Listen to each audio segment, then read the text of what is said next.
आप सबको जय मसीह की। Bible stories Hindi YouTube channel पर आप सबका स्वागत है।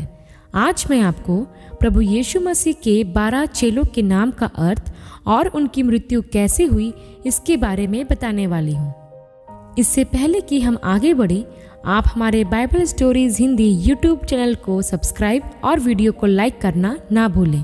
आइए प्रियो, वीडियो को शुरू करते हैं। सबसे पहले हम यूहन्ना के बारे में देखते हैं। यूहन्ना के नाम का अर्थ है परमेश्वर दयालु या अनुग्रहकारी है। यूहन्ना प्रभु यीशु मसीह का सबसे प्रिय चेला था, जिससे प्रभु यीशु सबसे ज्यादा प्रेम रखते थे। यूहन्ना के सुसमाचार के 13 अध्याय के 24 वचन में लिखा है कि यूहन्ना प्रभु यीशु की छाती की ओर सिर रखकर बैठा करता था और प्रभु यीशु ने यूहन्ना के विषय ही पतरस से यह भी कहा था कि यदि मैं चाहूँ कि वह मेरे आने तक ठहरा रहे तो तुझे इससे क्या। प्रियो, प्रेरित यूहन्ना वृद्धावस्था में मरने वाला एकमात्र चेला था।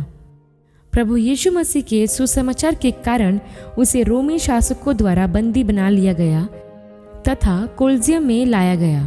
प्रियो, कोलिजियम रोम साम्राज्य का एक स्टेडियम था जिसे मनोरंजन के लिए बनवाया गया था, जहां उसे खौलते हुए तेल के हंडे में डाल दिया गया, लेकिन उस तेल से उसको कुछ भी हानि नहीं हुई, बल्कि इस घटना के बाद कोलिजियम में बैठे कई लोगों ने प्रभु यीशु पर विश्वास किया और मसीह को ग्रहण किया। इसके पश्चात प्रेरित यूहन्ना को रोमी शासकों द्वारा पतमुस नामक टापू पर भेज दिया गया, जहां पर प्रभु यीशु ने उसे अंत के दिनों का प्रकाशन दिया और वहीं पर उसने प्रकाशित वाक्य की पुस्तक को भी लिखा। वृद्धावस्था के कारण उसे वहां से मुक्त कर दिया गया, जिसके बाद वह इफिसुस में आए, जहां उनकी सन 98 ईस्वी के कुछ समय के पश्चात प्राकृतिक मृत्यु हो गई। इसके बाद हम शमौन के बारे में देखते हैं प्रियो, जो पतरस कहलाता था। इसके नाम का अर्थ होता है चट्टान। प्रभु यीशु ने पतरस के विषय में कहा था कि मैं इस पत्थर पर अपनी कलीसिया बनाऊंगा और अधोलोक के फाटक उस पर प्रबल ना होंगे। और जैसा प्रभु यीशु ने कहा था, प्रभु के स्वर्गारोहण के बाद पतरस ने अपना सबसे पहला प्रचार किया और उसके प्रचार से 3000 लोगों ने प्रभु पर विश्वास भी किया और बपतिस्मा भी लिया, जिसका वर्णन आपको प्रेरितों के काम की पुस्तक के पहले से दूसरे अध्याय में देखने को मिल जाएगा। पतरस को ईस्वी सन 66 के आसपास सम्राट नीरो के सताव के समय में उसी के कहने पर क्रूज पर उल्टा लटकाया गया। उसने कहा था, जिस तरह मेरा प्रभु क्रूज पर लटकाया गया, मैं इस योग्य नहीं हूँ कि मुझे भी वैसा ही लटकाया जाए, इसलिए मुझे क्रूज पर उल्टा अर्थात सिर नीचे पैर ऊपर करके लटकाया जाए। पतरस को रोम में वेटिकन सिटी में टाइबर नदी के पास क्रूज पर उल्टा लटकाया गया। ऐसा कहा जाता है प्रियो कि सम्राट नीरो, जो मसीही लोगों से काफ़ी नफरत करता था, उसने पहले पतरस के सामने उसकी पत्नी और बच्चों को मरवाया, फिर उसी के कहने पर उसे क्रूज पर उल्टा लटकाया। इसके बाद हम अंद्रियास के बारे में देखते हैं। अंद्रियास प्रेरित पतरस का छोटा भाई था। इसके नाम का अर्थ होता है बहादुर। जब प्रभु यीशु ने यूहन्ना से बपतिस्मा लिया, तब अंद्रियास वहीं था। वहां घटित घटनाओं से प्रभावित होकर अंद्रियास प्रभु यीशु के पीछे हो लिया। इस तरह वह प्रभु यीशु का सबसे पहला शिष्य बना। अंद्रियास ही ने अपने भाई पतरस को प्रभु यीशु के बारे में बताया और उसके द्वारा पतरस भी प्रभु यीशु का शिष्य बना। अंद्रियास को ईस्वी सन 60 के आसपास यूनान के एक शहर पटरास में एक्स आकार के क्रूज पर बांधा गया। अपने भाई पतरस के समान वह भी अपने आप को इस योग्य नहीं समझता था कि उसे प्रभु यीशु की तरह मारे, इसलिए उसे एक्स आकार के क्रूज पर उसी के कहने पर कीलों से नहीं ठोका गया, बल्कि वहां पर उसे रस्सी से बांधा गया, जहां वह 3 दिन तक बंधा रहा। इस दौरान भी उसने प्रभु यीशु का प्रचार करना नहीं छोड़ा और उस क्रूज पर लटके हुए वह आते जाते लोगों को सुसमाचार सुनाता रहा। कई लोग क्रोधित होकर उस पर पथराव भी करते थे, लेकिन कई लोगों ने यीशु पर विश्वास भी किया। उस एक्स आकार के क्रूज पर लटके हुए 3 दिन के पश्चात उसकी मृत्यु हो गई। इसके बाद हम जब्दी के पुत्र और यूहन्ना के भाई याकूब के बारे में देखते हैं। इसके नाम के कई अर्थ होते हैं, जैसे लुभाने वाला, पीछे रहने वाला और एड़ी आदि। इसकी माता का नाम सलोमी था, जो प्रभु की मृत्यु के पश्चात सुगंधित वस्तुएं लाने वाली महिलाओं में से एक थी।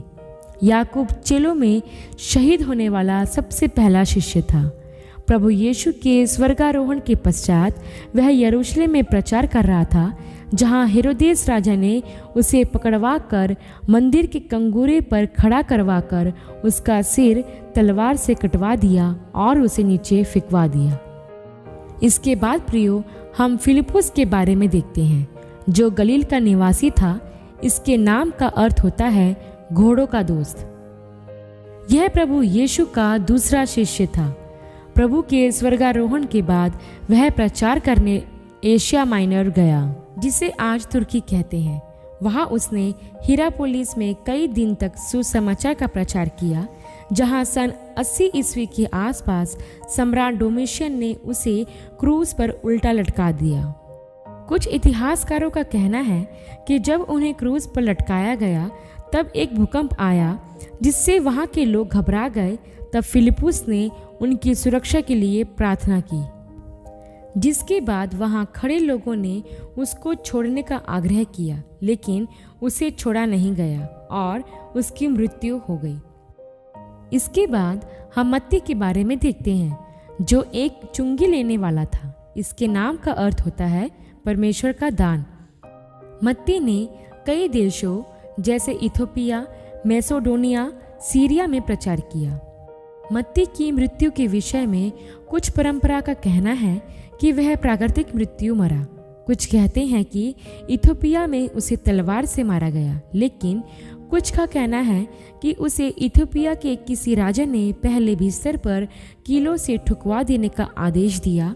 उनके पूरे शरीर को कागज, गंधक, तेल, डामर तथा झाड़ झंकार से ढक दिया गया और आग लगा दिया गया। इस प्रकार मत्ती की मृत्यु हुई और वह शहीद हुआ। इसके बाद बरतुल्मै के बारे में देखते हैं। उसके नाम का अर्थ होता है तलमै का पुत्र, क्योंकि इब्रानी भाषा में बर का अर्थ होता है पुत्र और तुल्मै उसके पिता का नाम था। बरतुल्मै ने भारत सहित कई देशों में प्रचार किया। इसने मत्ती रचित सुसमाचार का इब्रानी भाषा में अनुवाद भी किया था, जिसे वह भारत लाया। परंपरा के अनुसार बरतुल्मै को बारबूस राजा की आज्ञा से आर्मेनिया में ईस्वी सन 71 के आसपास चमड़ी उतारकर क्रूज पर चढ़ाया गया। फिर उसका सिर कलम किया गया और उसके पुत्र को समुद्र में फेंक दिया गया। इसके बाद हम थोमा के विषय में देखते हैं। इसके नाम का अर्थ था जुड़वा। यह वही चेला था जिसने कहा था कि जब तक मैं प्रभु यीशु के पंजर में अपना हाथ न डाल लूं, तब तक मैं विश्वास नहीं करूंगा कि यीशु जी उठे हैं। थोमा को दिदुमुस भी कहा जाता था। थोमा ने पहले मध्य पूर्व में प्रचार किया, फिर वह प्रचार करने भारत भी आया, जहां वह ईस्वी सन 49 के आसपास पहुंचे। वहां उन्होंने बहुत प्रचार किया और 7 कलीसियाओं की स्थापना भी की। थोमा ने उत्तर भारत, पंजाब, चीन और केरल तक प्रचार किया। जब वह माइलापुर की पहाड़ी पर प्रार्थना कर रहे थे, तब लोगों ने तंग आकर उन्हें भाले से भेद दिया। इस पहाड़ी को वर्तमान में थॉमस माउंट के नाम से जाना जाता है। उनके शिष्यों ने उन्हें चेन्नई के माइलापुर में दफना दिया, जहां एक भव्य चर्च बनवा दिया गया। थोमा को भारत का प्रेरित भी कहा जाता है। इसके बाद हम तद्दै के बारे में देखते हैं। उसे तदियुस भी कहा जाता था। इसके नाम का अर्थ है हार्दिक। इसे यहूदा के नाम से भी जाना जाता था।